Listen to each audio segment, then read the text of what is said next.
Hi, Tim Newman with Softlight Studios, and it's Wednesday. And Wednesday is our day for gear reviews, discussions about equipment in the industry, and in all reality, some kind of topics about the industry as a whole. You might subtitle this as Bitch Session Day in some cases, which is what today is going to be in a loose kind of sense. Over the last couple of weeks, Adobe has done a couple of things that seemingly have inflamed their user community. The two things in question are they tried a new marketing plan for the Creative Cloud subscription for photographers that increased the cloud drive space from 1 to 20 terabytes, I believe. They never took away the original $9.95 plan. And in fact, Adobe has always committed that that plan will be available to you if you have a subscription. I think they've almost done this as kind of a lifelong commitment, which is pretty cool for a company to do that. The second announcement, which came in the last couple of days, regarded Adobe discontinuing some products and saying that there was some legal issues with continued use of those products. Now, this really got the user base fired up, but if you read the announcement, it specifically said that it was only Creative Cloud or CC products that were in question, and that the legal position on this was they had concerns about third-party copyright infringement, i.e., not themselves, but one of their licensing partners. In this case, I'm pretty sure it was Dolby Labs that Adobe has some ongoing litigation with. So they're basically trying to warn their Creative Cloud community that these products shouldn't be used anymore because of licensing issues, and they even cited replacement products that people could move to make sure that they avoided any problems with this.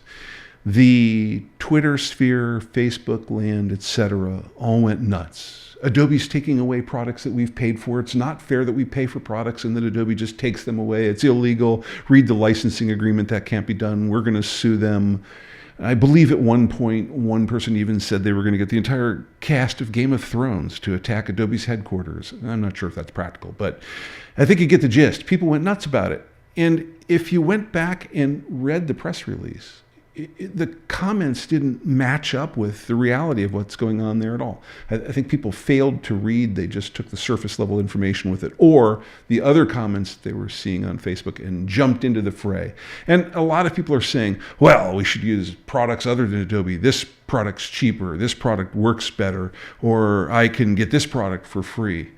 Yeah, you can. But I want to give you some perspectives on this, and I hope that you will take this to heart and think about it. Okay? Adobe is the company that first designed photo editing on a computer-based platform. They are the ones that have developed all of the techniques that we use for layering and for transparency and for blend modes and for all of the retouching tools in content-aware fill and selections and masks and on and on and on. Can someone else provide that same level of product now for less? Sure, they absolutely can.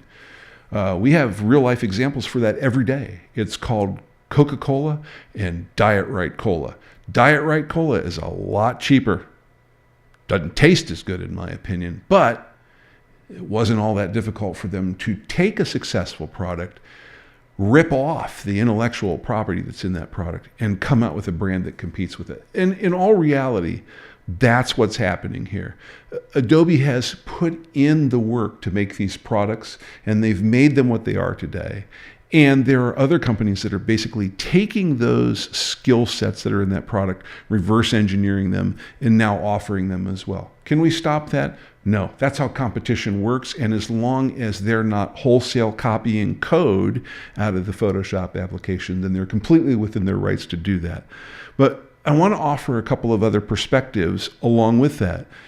Do these companies offer the entire suite of products that Adobe offers across the spectrum of offerings that they have in the marketplace? And the simple answer is no. There are other companies out there that are trying to essentially buy market share.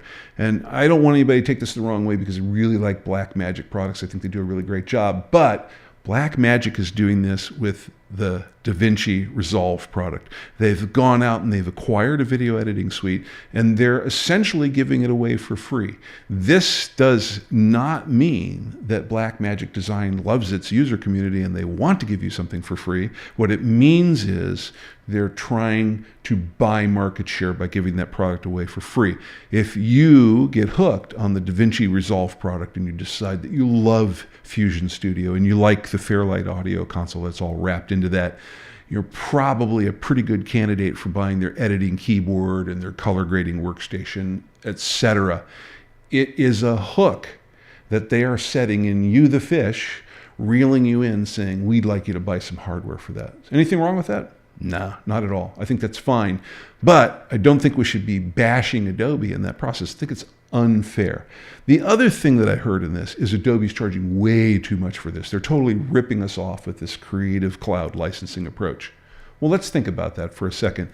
Let's say that in history you were using Photoshop and Lightroom. You probably had about $750 wrapped up in that software. And we'll totally leave off the table the discussion of what upgrades cost about every 18 months.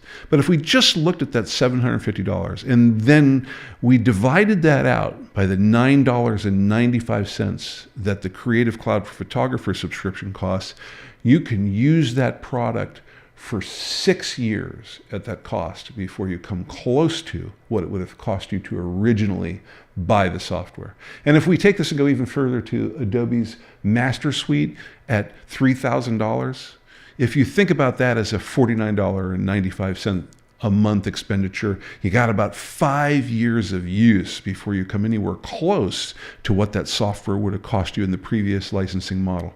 In fact, one has to ask oneself, why did Adobe go to this licensing model in the first place? Because in all reality, at first blush, it looks like they're actually losing revenue here, but they're not.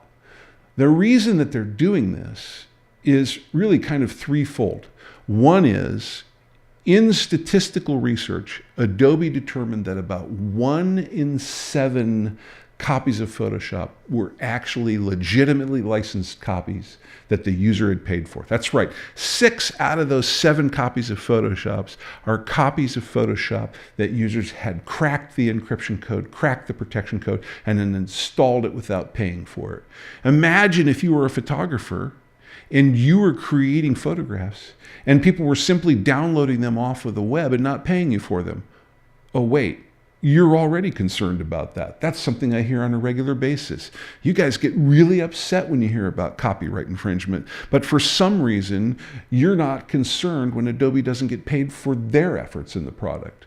Second in my list of observations here is everybody's got to be happier with the fact that they're not pulling 42 3.5-inch discs out of the box and installing the software that way, or having to use 3 or 4 CDs to get the software installed on their computer. Now you just simply go to the internet, you get the software, you get updates, you get the manual, you get storage space, you get shared libraries, you get font management, you get Adobe stock, and on and on and on. I don't understand how this is a negative. And last but not least, if you're ecologically conscious or you're in a corporate environment where you don't want to manage the logistics of having 500 boxes of Photoshop sitting in the stockroom shelf, you love this licensing model because you get a site license key and you say, hey, 250 people can install it and I only got to have one internet access point to do it. All right, I don't want to belabor this. Let's wrap it up. I think Adobe has done a great job in here in bringing products to both you and me at a reasonable price and giving us capabilities that not too long ago we never would have thought about.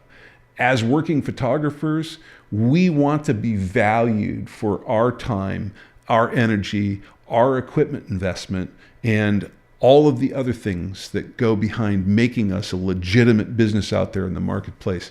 At least offer Adobe that same kind of respect. As we always say, learning equals skills, practice equals mastery. We'll see you out there.